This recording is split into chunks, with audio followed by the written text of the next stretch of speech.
waxaan maqli jiray cimrigaaga raaga geel dhalaa isku tusay cimrigaaga uu raago geel dhalaayo isku tusay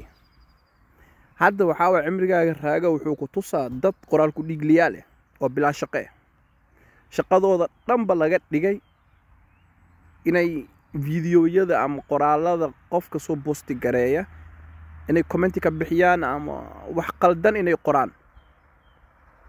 anigu waxaan is leeyahay marka fikradeedu waxay tahay dadkaasi social media waxa loo keenay dhaqan celis muslimkay soo dhibeen barnaamijka waa lagu heen waayay qoraal lagu soo xiray waxa loo dhiibay telephone tablet laptop waxa la yiri gacmiin ilaa idin barakeey amshu socdo lana waxa maqli jiray hadalkii ahaa nabiga calayhi salaam in daliqu okay faantum mutlaqa baxa iska baxa ayagu waxa la yiri amshu iktabu okay baxa oo iska qorqora waxa aragtiin iska qora marka waxaan aaminsanahay in loo keenay dhaqan celis oo lagu mashquulinayo social media ayagana ay ku mashquuleen dadka klibyadooda iyo postiyadooda waxay soo boosti gareeyaan